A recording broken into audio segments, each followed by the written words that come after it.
95 20.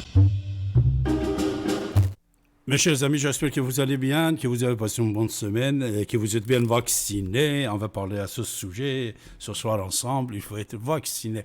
Malgré qu'on est peut-être contre, dès le départ, on a beaucoup parlé à ce sujet, mais vous devez être vacciné puisque les variants arrivent. Et les variants, c'est pour vous forcer d'être vacciné. Une longue histoire. On va parler ensemble à ce sujet, de toute façon. Mais comme vous savez, ça se passe beaucoup de choses dans le monde, beaucoup de choses dans le monde, mais j'ai reçu quelques questions de votre part, que vous étiez très intéressés de savoir des choses sur l'Afghanistan, puisque actuellement, comme vous savez, Taliban, ils sont en train de prendre place en Afghanistan, ils ont attaqué plusieurs villes, et ou même dans leur propagande, puisque c'est la guerre. Quand c'est la guerre, c'est des propagandes. Alors quand il y a des propagandes, on ne sait pas ce qui est vrai et ce qui est faux. Des fausses informations, des fake news, on va avoir énormément. Mais Taliban, il dit qu'ils ont presque pris une centaine, même plus, de villes ou des villages d'Afghans. Il reste seulement Kaboul. S'il prend le Kaboul, peut-être tout va changer. Et de l'autre côté, les deux dirigeants d'Afghanistan, M. Abdullah et M. Ghani, ils sont allés aux États-Unis pour voir M. Biden et tout ça. Alors, moi, j'ai pensé, meilleure chose, c'est quoi? C'est d'inviter un grand spécialiste afghan, qui est afghan, un grand ambassadeur. Pendant des années, il était ambassadeur de l'Afghanistan ici à Paris, un ami très proche du commandant Massoud, qui n'est plus parmi nous. Et c'est M. Mastan. M. Mastan, vous le connaissez, plusieurs fois, il était notre invité ici maintenant, dans nos studios à Paris, plusieurs fois. Et j'ai eu le plaisir de l'avoir. Même plusieurs fois, on a fait des liens, contacts avec José Bové en même temps, et M. Barzani, et vous-même, et plusieurs d'autres personnalités. Et il était toujours présent dans les médias français, sur toutes les chaînes de télévision. C'est quelqu'un qui a beaucoup servi son État, son pays, l'Afghanistan. Mais malheureusement, comme vous savez, toujours c'est comme ça dans le pays comme Afghanistan, avec 7 millions de civilisation, quand il y a les pensées réactionnaires des déserts qui règnent, alors si quelqu'un aime son pays, si quelqu'un est fidèle aux principes et à l'histoire, l'ancienne de son pays, alors où il va être tué, ou il va être exclu. Alors, depuis le nouveau gouvernement, M. Mastan, presque, il est, on peut dire abandonné, mais on va l'écouter lui-même, il va nous donner plus d'explications. Mais c'est un homme d'État, c'est quelqu'un qui a servi beaucoup l'Afghanistan, son pays, puisque j'étais témoin de plus proche pendant toutes les années qu'il était ici en place, et je connaissais et je savais le lien qu'il avait avec le commandant Massoud et la confiance que Massoud avait sur M. Mastan. Alors, j'ai le plaisir de le recevoir ce soir, il est avec nous, et je vais le saluer, je vais dire « Bonsoir M. Mastan, comment allez-vous »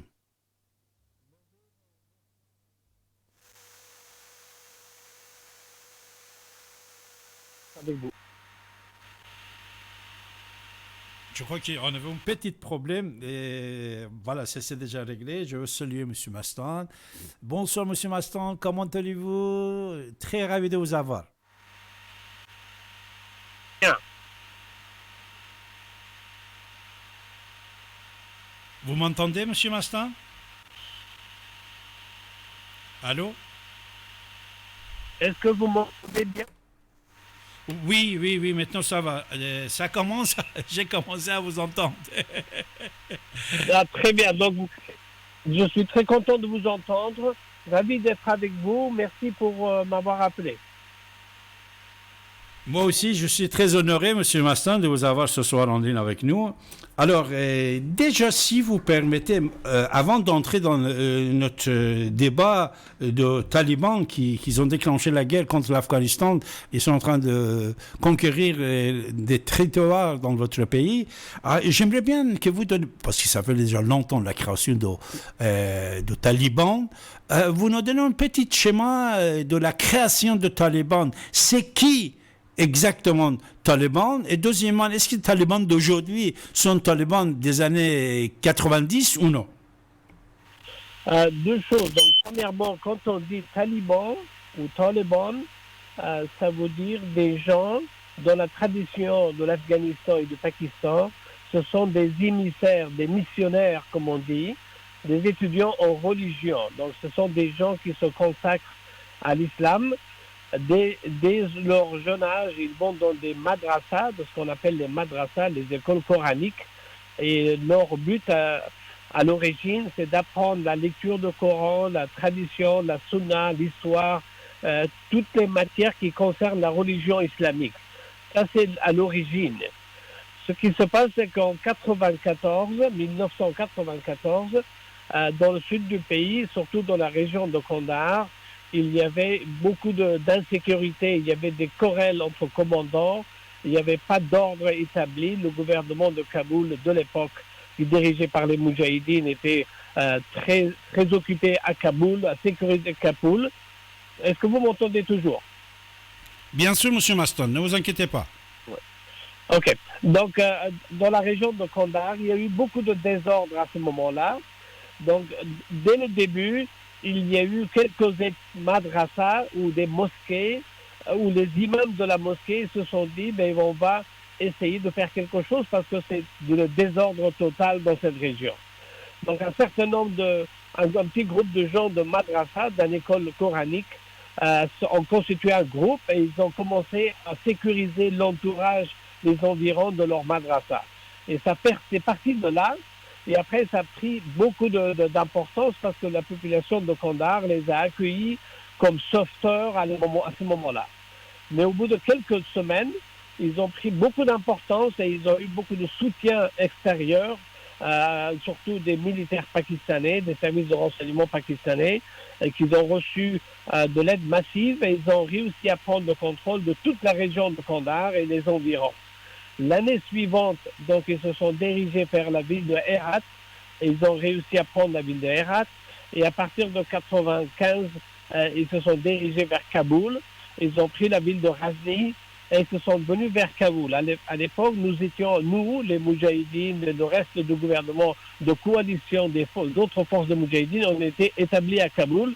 Et l'armée de Kaboul était dirigée par le commandant Massoud. Et le gouvernement fonctionnait plus ou moins bien parce que Hekmatyar faisait beaucoup de problèmes dans les environs de la capitale. Donc les talibans ont profité de ça, de cette situation pour venir vers l'est et le nord. Donc ce qui fait qu'en été 96, ils ont réussi à prendre les provinces du sud jusqu'à la ville de Jalalabad, à l'est de Kaboul. Et aussitôt après, ils se sont dirigés vers Kaboul. Donc, quand ils sont arrivés aux portes de Kaboul, donc le commandant Massoud, à ce moment-là, est allé les rencontrer pour leur proposer, pour leur parler, pour leur dire qu'est-ce qu'ils voulaient faire.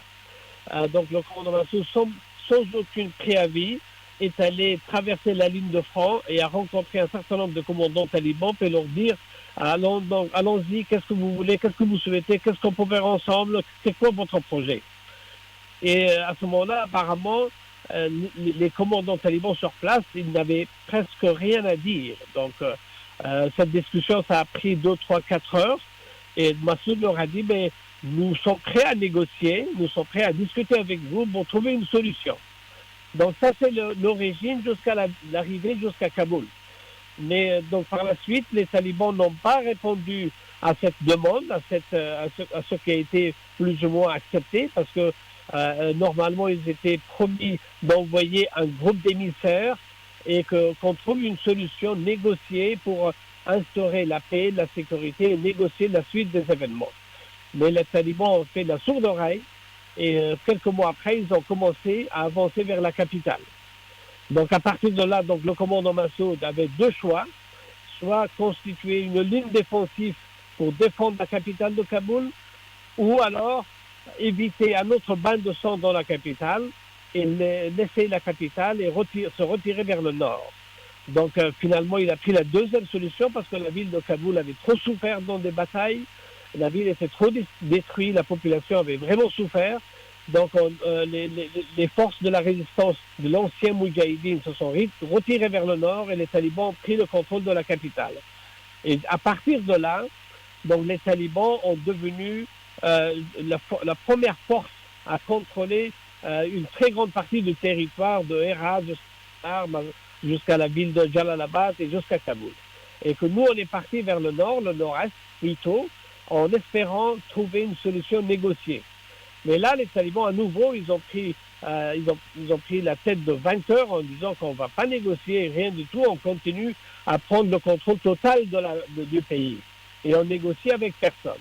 C'est la raison pour laquelle, qu'à partir de là, les talibans ont continué cette guerre qui se poursuit jusqu'aujourd'hui. Et c'est quoi que les talibans cherchent?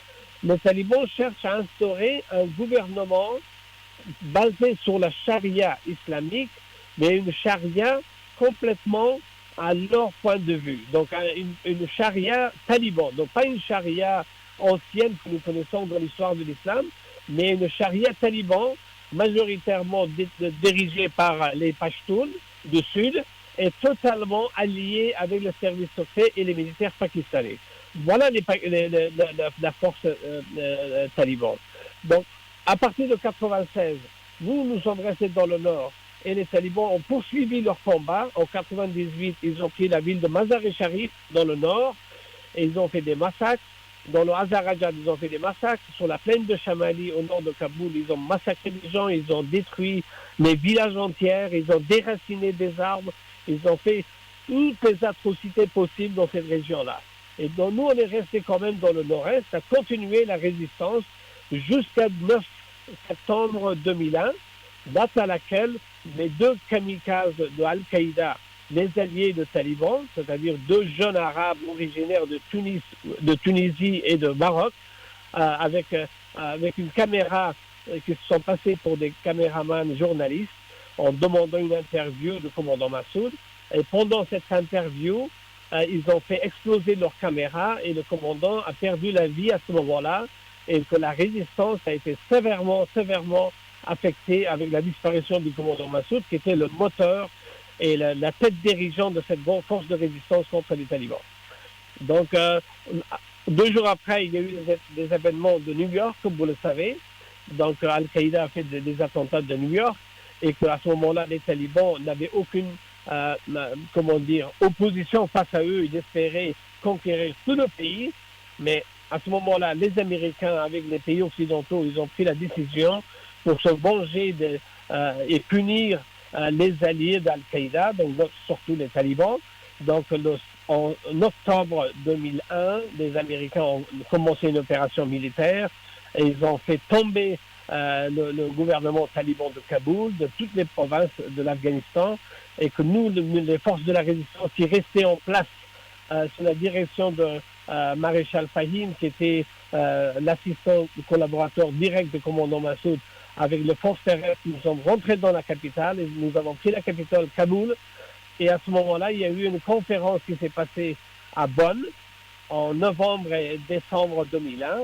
Dans cette conférence, les Nations Unies, sous l'égide des Nations Unies, les Américains, les Européens, les pays voisins, ils ont convoqué l'entourage de l'ancien roi d'Afghanistan qui était en exil en Italie. Ils ont invité les délégués de la résistance de l'intérieur, donc sont venus participer à cette conférence. Et ils ont invité aussi les gens de Hekmatyar et d'autres forces politiques de l'Afghanistan, sauf les talibans. Donc on se demande pourquoi, mais en tout cas ça a été comme ça. Ça a été décidé ainsi par les Nations Unies et par les Américains. Donc dans cette discussion, dans cette négociation qui a duré une semaine à Bonn, il y a eu un accord qui a été trouvé, un gouvernement autour du président Ahmed Karzai, qui allait prendre les choses en main à Kaboul et un gouvernement dans lequel il y aura de la place pour tout le monde, c'est-à-dire l'entourage de l'ancien roi, des anciens moudjahidines et d'autres Afghans en exil qui souhaiteraient travailler pour sauver le pays.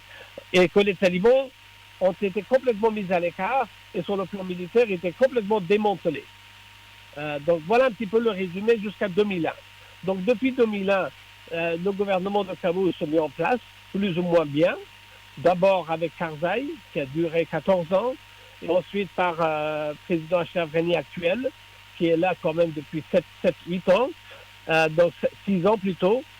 Donc il y a un gouvernement qui fonctionne plus ou moins à Kaboul, et il y a les talibans qui étaient disparus de la scène politique et militaire de l'Afghanistan, mais qui reviennent dans toutes les provinces du Sud. Jusqu'à dernièrement, ils étaient complètement limités dans les provinces du Sud, à la frontière du Pakistan, mais par la suite, ils ont réussi à s'infiltrer un peu partout. Donc, ce qui se passe depuis quelques jours, il y a un changement sur la scène militaire, c'est que les talibans, avec leur système d'infiltration, ils ont réussi à s'infiltrer dans les provinces du Nord, et depuis 3-4 semaines, donc il y a une série d'offensives que les talibans mènent dans toutes les provinces du Nord pour conquérir tous les districts, les chefs-lieux et essayer d'encercler les grandes villes. Jusqu'à maintenant, ils n'ont pas réussi à prendre les grandes villes, mais si par malheur ils arrivent à gagner le terrain, à se maintenir, mais là, dans une deuxième étape, ils feront tomber les grandes villes et puis aller encercler la capitale Kaboul, parce qu'ils ne veulent rien entendre parler. Pour eux, le gouvernement de Kaboul, c'est un gouvernement fantoche, à la solde des Occidentaux, et donc ils veulent négocier à condition que toutes leurs conditions soient acceptées par le gouvernement de Kaboul, mais pas à la moitié, donc toutes leurs conditions, sinon ils continuent leur offensive militaire pour installer un émirat islamique totalement obscurantiste. Et ils ont fait apparemment des promesses aux Américains comme quoi ils allaient couper leurs liens avec tous les réseaux terroristes du monde. Mais dans la réalité, il n'y a rien qui se passe. C'est impossible que idéologiquement, ils puissent couper leurs liens avec Al-Qaïda ou avec d'autres groupes. Voilà un petit peu le résumé de la situation en quelques mots. Je ne sais pas si c'est assez clair pour les auditeurs de la radio, mais en tout cas, c'est un peu le tableau que je brosse très rapidement depuis quelques années, depuis pratiquement 20 ans.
Monsieur Mastin?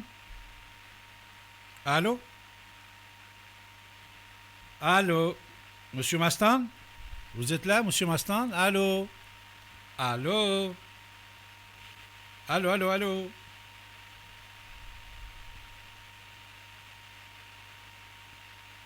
Allô?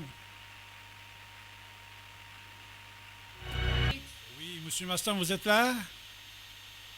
Allô? Je vous entends, oui, je vous écoute. Ah d'accord, ça s'était coupé, ok. Monsieur Mastan est de nouveau avec nous, mes chers amis. Monsieur Mastan, je parlais au sujet d'Al-Qaïda et aussi le financement de Taliban. Puisque c'est vraiment pas au Pakistan, comme quoi il met à la disposition de Taliban son territoire et tout ça. Mais financièrement, le même Pakistan, il est lié aux autres pays musulmans, financièrement. Alors, financièrement, d'abord, première question encore, financièrement, le Taliban est soutenu par qui, quel pays? Et deuxièmement, quelle est la relation actuelle d'Al-Qaïda avec Taliban? Voilà.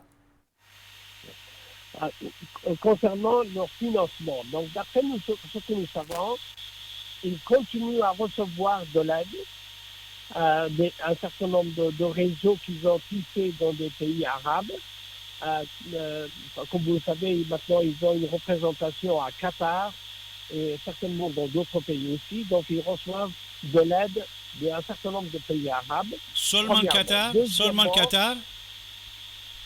Par exemple, ils sont basés à Qatar. Ils ont une représentation officielle à Qatar. Et Arabie Saoudite?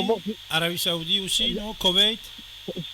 C'est possible qu'il y ait l'Arabie Saoudite. C'est pas impossible parce qu'ils ont toujours eu des relations avec l'Arabie Saoudite.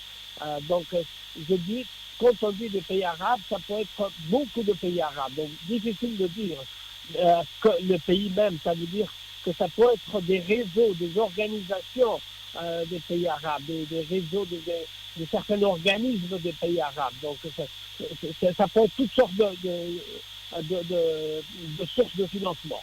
Premier point. Deuxième point, par la force des choses, dans les zones qu'ils contrôlent ou dans les régions qu'ils contrôlent, ils obligent les gens, soi-disant, payer leurs taxes. Donc, une fois qu'ils ont le contrôle d'une région donnée ou une route de trafic donnée, ils obligent, et par la force, ils demandent de percevoir ce qu'ils appellent une taxe, et en fait, une sorte de rançon par les gens qui passent dans cette région. Troisième source de financement, ils organisent le trafic de drogue. D'après nous, ce que nous savons en ce moment, leur source de financement avec la drogue est vraiment trop importante. Un très bon pourcentage de leur financement vient du trafic de drogue dans le sud de l'Afghanistan, dans la province de Helmand. Ils exploitent à fond la drogue, l'opium de l'Afghanistan. Donc ça, c'est un autre financement. Il y a aussi le financement forcément des Pakistanais et aussi d'autres commerces. Par exemple, dans une région d'Afghanistan où il y a des mines précieux, des pierres précieuses ou des matériaux précieux à vendre, par exemple le marbre. Dans la province de Helmand, il y a des mines de marbre. Donc là, ils exportent, ils travaillent avec des trafiquants pour exporter le marbre et ça leur apporte beaucoup d'argent. Donc vous voyez, ils ont différentes sources de financement actuellement. Est-ce que Hekmatyar aussi est actuellement avec Taliban? Hekmatyar, au niveau de forces militaires, ils n'ont plus beaucoup d'importance, mais au niveau présence, ils sont surtout à Kaboul. Donc maintenant, il est basé à Kaboul. Et leur sympathie, leur lien idéologique va dans la même sens que les talibans. Mais les talibans ne travaillent pas directement avec lui, mais indirectement, ils sont dans le même rang. C'est-à-dire, tous les deux sont opposés au gouvernement. Tous les deux, ils prônent une sorte de l'islam radical, extrémiste. Mais en apparence, ils ne sont pas ensemble. Mais idéologiquement parlant, ils sont dans la même rangée. Monsieur Mastan, est-ce que vous êtes au courant de l'ancienne relation de Monsieur Rajab Tayyip Erdogan avec Golbuddin Hekmatyar? Oui, mais ça, c'est connu de tout le monde. Monsieur Erdogan, qui était dans son parti politique, Hekmatyar était basé là-bas, ils se connaissent personnellement. Donc, mais actuellement, je ne sais pas comment leur relation. Est-ce qu'ils ont toujours autant d'amitié ou pas? Donc ça, Pour moi, je ne sais pas, mais pendant de longues années, il s'adorait, il était vraiment ensemble. Mais Mathias, c'est quelqu'un de très spécial. Il a vraiment du mal à garder ses liens d'amitié. Donc, jusqu'à un certain point, ça marche, mais à un moment donné, il perd ses amis. Ça, c'est son problème. Donc, aujourd'hui, je ne sais pas s'ils sont aussi amis qu'avant, mais ils se connaissent très bien depuis de longues années. Alors, non, la question, c'est ça, Monsieur Maslan. Rached Ghannouchi, patron des islamistes tunisiens, et Rajab Tayyip Erdogan étaient en Afghanistan dans leur jeunesse et il était dans le troupe de Hekmatyar. Ça, vous le savez? Moi, personnellement, ce que je sais, c'est qu'ils se connaissent très bien, ce sont de vrais amis, et Hekmatyar s'est vraiment installé royalement en Turquie à ce moment-là. Parce que vous savez, à l'époque de la djihad, par la suite, beaucoup de gens venaient en Afghanistan. Donc, M. Erdogan, il serait venu à ce moment-là. Ce n'est pas impossible, mais à mon niveau, je n'ai pas d'informations. Ce n'était personne à l'époque. Il n'était même pas maire d'Istanbul. Je parle de la jeunesse, c'est-à-dire, c'est ça, c'est-à-dire, c'est un militant, ex-militant de Hekmatyar, qui après il devient un homme politique tellement fort en Turquie. Pour ça, tout ça peut-être... enfin, on laisse tomber. Mais Monsieur Mastan, actuellement, prendre le pouvoir par talibans en Afghanistan, puisqu'il vient de déclarer qu'ils ont pris plusieurs villes et villages d'Afghanistan. C'est quoi ce projet? C'est qui est derrière ce projet? Est-ce qu'arrivé de Biden, comme Mme Clinton elle-même, elle a annoncé à l'époque que Taliban, Al-Qaïda, c'est une création de CIA, etc. Est-ce que l'arrivée de Biden va encourager que les talibans remplacent M. Ghani en Afghanistan? Le problème est la suivante, c'est que nous avons deux problèmes. M. Ghani qui est là, qui aurait dû jouer un rôle extrêmement positif en respectant les règles démocratiques, en respectant tous les promesses qui ont été faites, M. Ghani lui-même il n'a pas une position très claire. Il va trop dans le sens de nationalisme pashtun au détriment du reste, au détriment de la paix, au détriment d'une cohabitation entre toutes les ethnies du pays. Il cherche une domination, une sorte de totalitarisme ethnique. C'est ça qui pose problème avec M. Ashraf Ghani. Deuxième problème, c'est que Ashraf Ghani, les talibans ne seront jamais prêts à travailler avec Ashraf Ghani parce que les talibans ils cherchent un gouvernement basé sur une sorte d'idéologie extrémiste de l'islam. Pour eux, le laïcité, sous quelque forme que ce soit, est inacceptable. Et Ashraf Ghani, pour eux, ce n'est pas un bon musulman comme ils appellent. Donc, en plus, il considère qu'Ashraf Ghani a été imposé par les Américains. Donc, ils vont profiter de Ashraf Ghani tant qu'ils peuvent, au détriment de la résistance et des Moudjahidines, mais ils ne vont jamais se soumettre à un gouvernement dirigé par quelqu'un comme Ashraf Ghani. Mes chers amis, je vous précise que nous sommes ce soir avec M. Mastan, l'ancien ambassadeur de l'Afghanistan. Je suis tellement ravi de le recevoir. Il est en train de nous donner énormément des informations assez intéressantes qu'on ne parle pas dans les médias ici, vous n'entendez pas. Monsieur Mastan, on va être franc. Alors, vous ne pensez pas, suite certains actes et idées de M. Ashraf Ghani, comme vous venez de dire, qu'il ramenait l'Afghanistan dans les guerres, encore guerre civile, soi-disant tadjik, pashtun, chiite, sunnite et tout ça, c'est pour ça que, soutenu bien sûr par Arabie Saoudite, puisque Arabie Saoudite il soutient cette idée depuis l'Irak même, la Syrie et tout ça. Il va remplacer la guerre la nouvelle guerre dans les pays musulmans, guerre sunnite et chiite.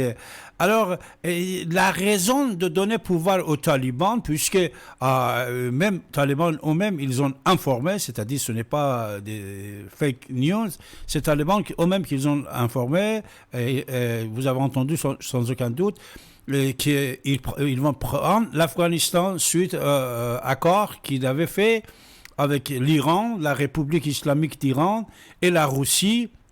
Et ils ont bien précisé comme quoi les Tadjiks, les chiites, vont être gouvernants dans leur quartier. On ne va pas les toucher comme c'est touché actuellement, puisqu'actuellement, comme vous savez, comme vous venez de dire également, il y a un conflit assez énorme contre les Tadjiks, et contre les Dari, contre on peut dire les chiites. Il y avait énormément de choses que même certains mouvements, ils ont critiqué M. Abdallah. Et comme vous le savez, actuellement, il y en a deux présidents presque. Un, c'est votre ami, M. Abdallah, et l'autre, M. Ghani. Et c'est tous les deux qui sont allés voir M. Biden. Alors, cet conflit qui a été dangereux pour le quartier, peut-être, conflit dans l'Afghanistan, comme c'était fait en Irak, entre chiites et sunnites, vous ne pensez pas que c'est cet conflit caché à ramener certains pays de penser que voilà, on va mettre en place Taliban, ça sera mieux que Abdallah et Ghani, M. Mastan. Vous savez, on peut supposer toutes sortes de théories, malheureusement, en Afghanistan. Mais le problème, c'est la suivante. C'est qu'il y a un échec total de la leadership de Ashraf Ghani et de Karzai. Les deux ont joué la carte ethnique au lieu de jouer la carte de la démocratie. Donc les deux sont, comme vous le savez, les deux viennent de l'ethnie Pashtun de l'Afghanistan. Et donc, au niveau ethnique, ils n'ont pas de différence avec les talibans, parce que les talibans sont exclusivement un mouvement Pashtun. Mais les talibans, ils ont aussi leur côté idéologique, c'est-à-dire pour eux, la théologie, la religion extrémiste, je dis, la plus extrémiste possible, c'est l'idéologie des talibans. Donc, leur différence, c'est ça. Mais au niveau ethnique, ils sont dans la même longueur. Donc, les deux cherchent une totalitarisme, une domination pashtoune au détriment des autres. Par exemple, comme vous le savez, l'Afghanistan, c'est le berceau de la langue persane. Mais Ashraf Ghani est en train de presque interdire la langue persane et imposer la langue pashto comme langue officielle, comme l'unique langue du pays. Donc, c'est quand même assez grave comme situation. Donc, c'est ça la complication. Nous sommes face à trois factions. Nous avons les extrémistes musulmans talibans, mais la plus extrême, la plus radicale, ce qui ne correspond ni au chiisme, ni au sunnisme, ni à rien d'autre. C'est une idéologie talibanisme. Donc, c'est quand même complètement à part. Ensuite, vous voyez les laïcs avec une leadership ethnique pashtoun. Ashraf Ghani aujourd'hui est dans la famille, dans la branche Gilzaï et à Kazet, branche Dohani. Et nous les autres, nous ce qu'on souhaiterait, c'est que tout le monde se retrouve en place dans un gouvernement de cohabitation pour l'ensemble des ethnies et des pensées religieuses, des pensées modérées, de toutes tendances possibles. Donc voilà un petit peu les querelles actuellement. C'est-à-dire, nous avons un certain point commun avec Ashraf Ghani, mais Ashraf Ghani ne joue pas sincèrement le jeu avec nous. Et Ashraf Ghani, au niveau ethnique, il a beaucoup d'affection pour les talibans, mais les talibans n'accepteront jamais le leadership d'Ashraf Ghani. Et Ashraf Ghani, avec les talibans, ce n'est pas possible qu'il puisse avoir une responsabilité. Voilà la complication au niveau idéologique. Merci. Nous sommes avec M. Mastan, mes chers amis, l'ancien ambassadeur de l'Afghanistan. Actuellement, vous savez, la guerre en Afghanistan, ça dure et les talibans sont en train de conquérir le territoire assez important en Afghanistan. Et moi, David Abbassi, moi je pense que très prochainement, ils vont prendre le Kaboul et le pouvoir va être à la main des talibans. Et c'est une décision internationale c'est mon ami, c'est pardon, mon avis, ce n'est pas l'avis de M. Mastan. On va écouter encore M. Mastan. Moi, je pense qu'il y a un accord international, la Russie, l'Amérique, de donner le pouvoir aux talibans en Afghanistan. On va voir jusqu'à quand et combien ils peuvent continuer la guerre. Mais, M.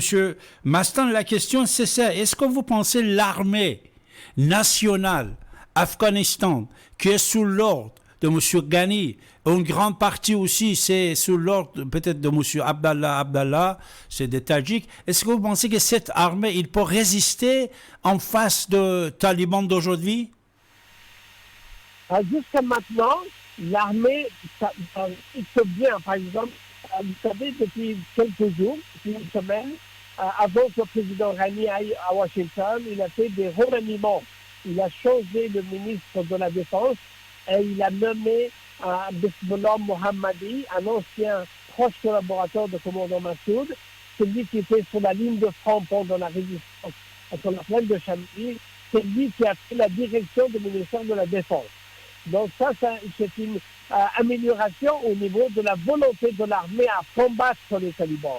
Mais auparavant, il y avait un problème parce que l'armée était pris en otage par Ashraf Ghani et ses proches collaborateurs. Parce que dès que l'armée allait prendre une décision pour aller attaquer les talibans, Ashraf Ghani leur disait non, ne faites pas ça, pas trop, il faut pas faire ça. Mais quand ils laissaient faire, mais les talibans avançaient.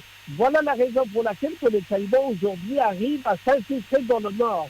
C'est qu'ils ont profité de cette situation-là, de ces querelles, de ces défauts de leadership d'Ashraf Ghani pour venir dans le nord, alors que dans le passé, il n'avait pas de place, il n'avait pas de popularité dans le nord. Voilà un petit peu la situation. Nous pensons que l'armée, si on le laisse faire normalement, mais l'armée est capable de faire pas mal de choses parce qu'ils ont beaucoup d'expérience maintenant. Ils ont l'expérience de la résistance et ils ont l'expérience de ces quelques années de la guerre avec l'armée, les armées internationales européennes, français, américains et d'autres. Ils ont appris pas mal de choses. Ils sont capables. Mais l'armée est complètement dépendante de la volonté des amis proches du président Ghani. Et c'est ça qui a fait problème jusqu'à maintenant. Mais là, depuis quelques jours, depuis que les talibans ont avancé leurs opérations dans le nord, l'armée a fait pas mal de progrès. C'est ça qui a empêché, qui a ralenti la progression des talibans. Et depuis 2 jours, l'armée, avec le soulèvement populaire des populations tadjiques, Hazara, Ouzbek, ont repris un certain nombre de localités aux talibans. Donc, ce qui fait un mouvement de va-et-vient. Un coup, c'est les talibans qui avancent, un coup, c'est l'armée avec la population locale qui avance. Voilà où ils sont nés. Ils sont pris dans le piège de leadership pas trop transparent de Ashraf Ghani dans cette affaire. Oui, Monsieur Mastan, vous savez mieux que moi, puisque vous êtes un grand diplomate, un homme d'État, au moment qu'il est en train de chuter, alors il va encore profiter des soldats de commandant Massoud pour sauver sa peau, Monsieur Ashraf Ghani, puisque quand il est nommé jusqu'à la fin de sa vie, presque, on peut dire, c'est ce qu'on dit, hein, les Afghans eux-mêmes, il dit, il va être chuté, alors qu'est-ce qu'il fait? Il va prendre comme garde-corps, comme gilet pare-balles, les soldats de commandant Massoud, en donnant le ministère de la Défense à M. Mohammadi, pour qu'il peut mobiliser une grande partie de Hazara et de Tadjik et de Ouzbek face aux talibans. Et ça, c'est un piège. Voilà, comme il disait, la personne qui parlait à ce sujet, c'est un spécialiste afghan, il disait, mais M. Mohammadi, même si Ghani, il le nomme à la place d'Abdallah ou je ne sais pas quoi, mais le peuple afghan ne vont pas tomber dans le piège, c'est-à-dire peut-être quelques tribus, actuellement, les tribus, c'est important, mais en nommant M. Mohammadi aujourd'hui, à ce jour-là, ministre de la Défense, c'est un piège pour créer une garde de cœur pour lui-même par les militants, par les fidèles de commandant Massoud. Alors, M. Maston, les talibans d'aujourd'hui, parce que ça fait 30 années passées, tous les vieux dinosaures de talibans sont partis. Les talibans d'aujourd'hui, est-ce qu'on les connaît? Et ces gens-là, qui sont est-ce que c'est les mêmes personnages qu'on avait il y a déjà 30 ans? Oui ou non, M. Maston? Oui, c'est-à-dire que c'est vrai, comme vous l'avez dit, les talibans d'aujourd'hui, c'est complètement une autre génération. La première vague des talibans des années 90, majoritairement, presque tous ont été tués dans la guerre. La deuxième vague aussi.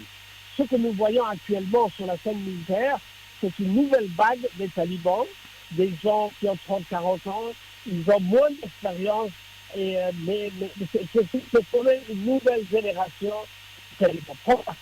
Deuxième chose, c'est que les talibans d'aujourd'hui, ils ont un autre armement. Ils utilisent beaucoup les faiblesses du gouvernement, les hésitations de Ashraf Ghani. Ils profitent de ça pour continuer leurs opérations dans le nord. Mais c'est une nouvelle force. Alors, M. Mastan, à votre avis, est-ce que le propagande que les talibans ils font comme quoi ils ont pris plus de 130, 140 villes en Afghanistan, ça c'est vrai ou non? Ou jusqu'à où ils ont conquis des villes en Afghanistan? Aujourd'hui, nous sommes le 26 juin 2021. Mais quand même, il n'y a pas énormément de villes. Une propagande des talibans. Des petites districts, des petites bourgades, comme on pourrait appeler en France, mais il n'y a pas de grandes villes comme au moins des talibans. Par exemple, on a bien fait, il y a une dizaine de grandes villes. Kaboul, Herat, Kandahar, Jalalabad, Mazar-i-Sharif, Kunduz. Ça, c'est des grandes villes. Aucune de ces villes ne sont tombées. Mais actuellement, ils cherchent à encercler les grandes villes. C'est non seulement qu'ils sont en train de compléter, ils réussissent plus ou moins. C'est pas encore.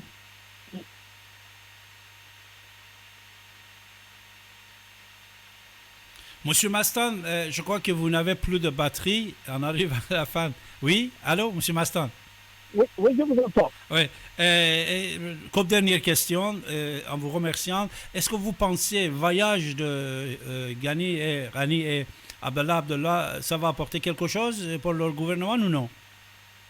Le voyage est terminé, donc ils sont en route actuellement vers Kaboul. Est-ce qu'ils vont emporter quelque chose avec eux ou non? D'après ce que j'ai suivi les événements, ils ont reçu correctement, et c'est tout. Il n'y a pas eu de signature d'accord, il n'y a pas eu de nouvelle annonce, à part le fait que le président Biden a dit qu'on va vous donner 3 millions de vaccins pour le Covid. C'est la seule chose qui a été promise. Ils ont confirmé que l'aide qui a été annoncée auparavant pour l'armée afghane, pour l'administration, tout ça, vont poursuivre encore 1 an ou 2, mais ils n'ont pas fait de nouvelles annonces. Donc ce n'est pas un voyage avec succès. C'est un voyage oui. Oui. Mais sans plus. Donc, ce n'est pas un voyage à succès. Le président Biden leur a dit que c'est au peuple de la zone de décider qu'est-ce qu'ils veulent. Nous n'allons pas continuer cette guerre pendant de longues années. Donc, c'est une réponse quand même plus ou moins correcte en disant, ben voilà, débrouillez-vous, faire plus que ce qu'on a déjà fait. Donc, ce n'est pas un voyage avec un grand succès. Monsieur Mastan, l'ancien ambassadeur de l'Afghanistan à Paris, je vous remercie beaucoup. J'espère qu'on aura encore l'occasion de vous avoir en ligne. Permettez-moi de vous embrasser de loin. Je vous souhaite bonne santé et la victoire pour l'Afghanistan. Absolument. Dernière point que je voudrais rajouter pour le public. Oui, monsieur Mastan. C'est qu'actuellement, il y a pas mal de révoltes dans le Nord. Donc, les populations du Nord, les Tadjiks, les Ouzbeks, les Afghans, Oui, ça coupait, M. Mastan.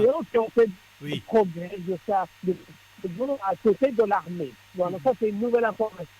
Merci Alors, pour votre appel. Je serai à votre disposition dans d'autres occasions. merci. Monsieur Mastin, dernière plaisanterie à la fin de vous quitter. C'est ça.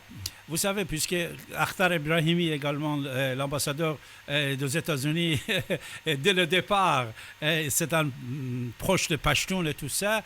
Vous savez, Monsieur Mohammadi, il peut sauver l'Afghanistan, je crois, lui-même. Espérons-le. Non, pas. Il peut le sauver avec un coup d'État.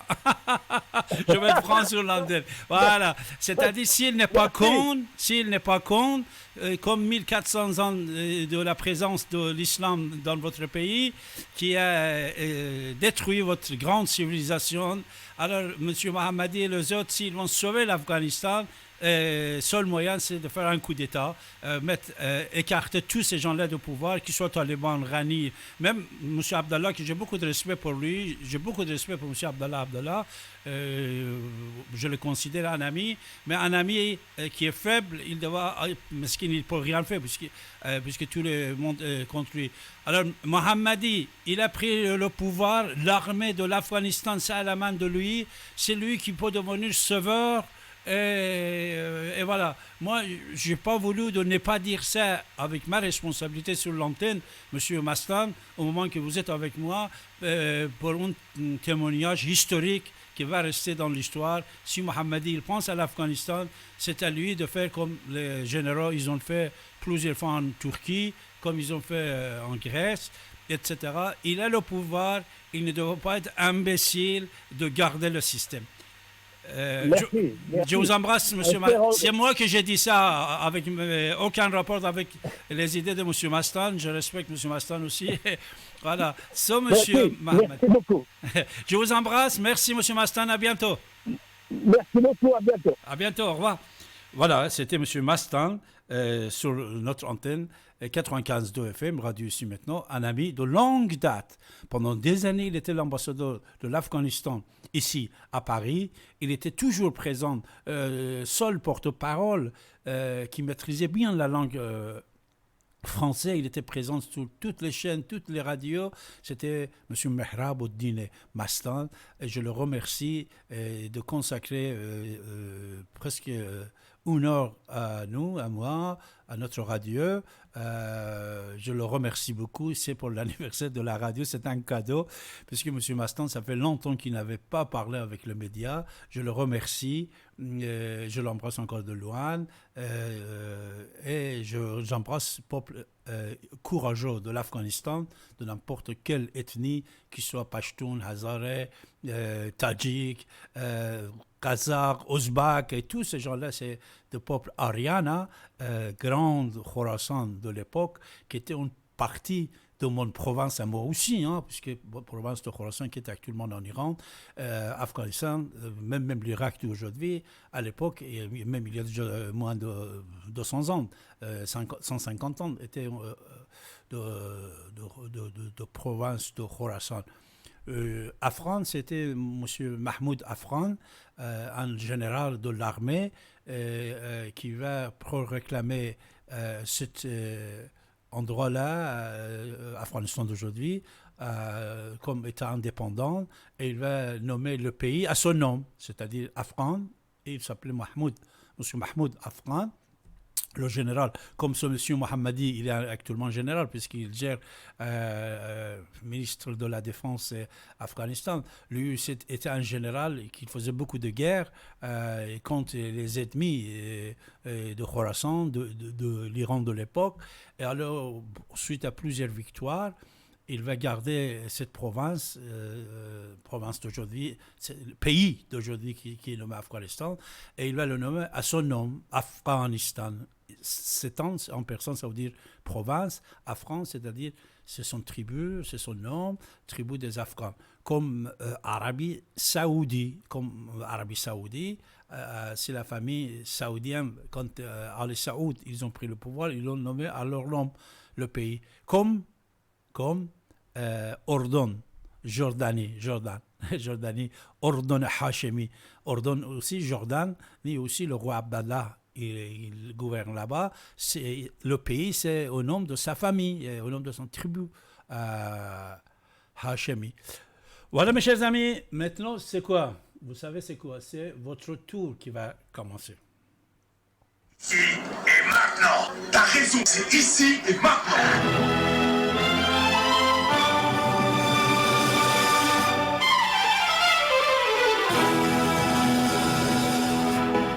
Vous êtes à l'écoute de la radio Ici et Maintenant sur 95 de FM et sur l'internet icietmaintenant.com.